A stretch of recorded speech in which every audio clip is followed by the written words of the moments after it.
Have you ever wondered how unsafe contact sports can actually be? Well, that's what we're going to be talking about today. So, the three topics that I researched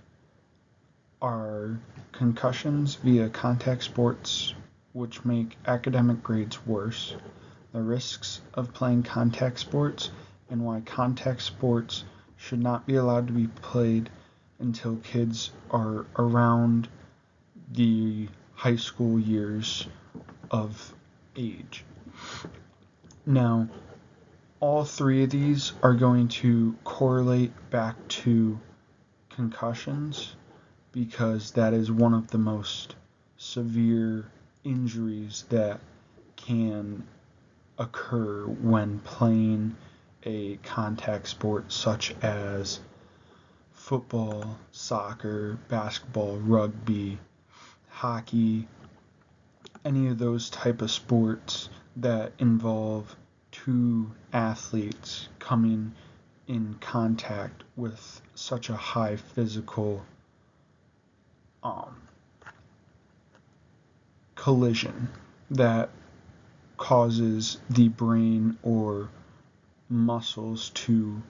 break or hit the bones and cause blood to go to the source and engulf it and flare it up, which is how the brain receives a concussion or how we receive a concussion. Now, in my first article that I researched titled Academic Outcomes Following Adolescent Sport-Related Concussions or Fracture Injury, a prospective cohort study, it talks about how when playing contact sports before the age of 7, before 7th grade, is actually hindering students' academics, and it is not causing students to be academically focused 100% because of the concussions that are happening when playing a sport. Such as when going through their study in the article, they had found that between both sexes, male and female, the difference in academic success was around 0.507. Now, based on age of both sexes, male and female, they found a difference of around 0.621 of academic failure /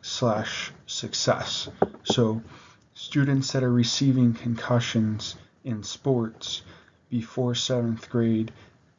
those concussion symptoms are following them after the fact, after the recovery, and is only giving students a success rate of around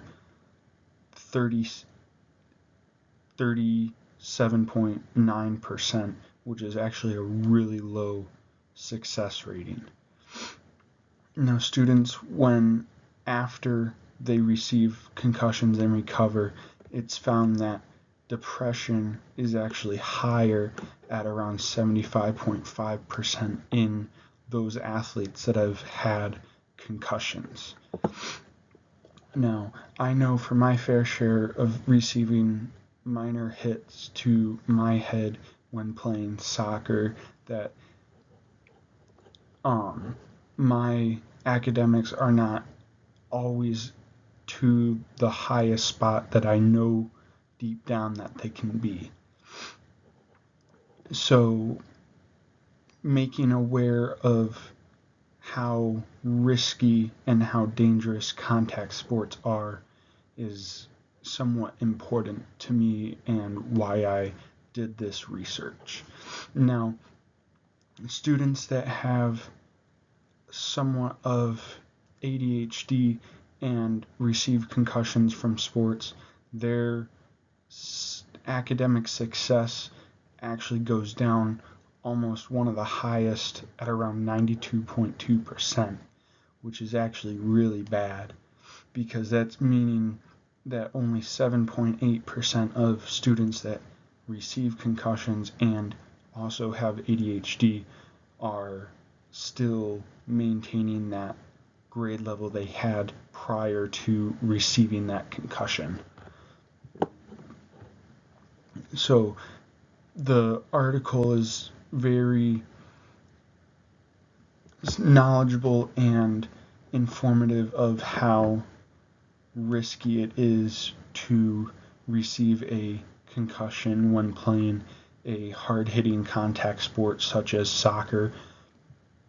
football, basketball, hockey, rugby, etc., because those are the contact sports that have the highest force hitting each other at such high speeds between two players. Now, in my second one, it talks about what type of contact sports there are in the world and what risks there are. Now, unfortunately, in this article, it only talked about rugby and American football, but rugby and American football are also considered two of the most dangerous sports to play due to injuries and concussions and things like that. So in the article, it reads or talks to a former rugby player that has had multiple concussions over his 24-year career, and it says how the head injuries are the highest in rugby and football, causing players to retire earlier because of these career-ending injuries to not only the head but also the upper body. So it kind of puts it into perspective of how dangerous our sport can actually become based on how hard hitting our contact sports are when playing them.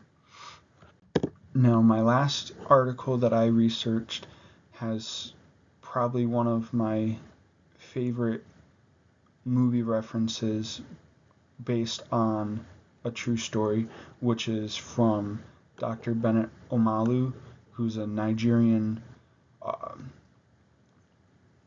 doctor that studies the brain. He was originally based in the Pittsburgh area, and when Mike Webster, who was a football player for the Pittsburgh Steelers, died suddenly, he wanted to look at what caused him to die and why the causes of his death from the report was the way that it was, and why those different abnormalities showed up in his reports after going through everything. And he is one of the biggest leaders or activists in trying to make sure that parents are aware of the dangers of how bad contact sports can actually be, and at what age you should try and start playing contact sports. So when he examined over 100 football players from the NFL, it was actually around, I think, 111, but I'm not 100% confident on that answer of 111. But I know he looked at over 100 formerly deceased football players, and it talks about how bad that their brains are from having these concussions. So it's a very big deal.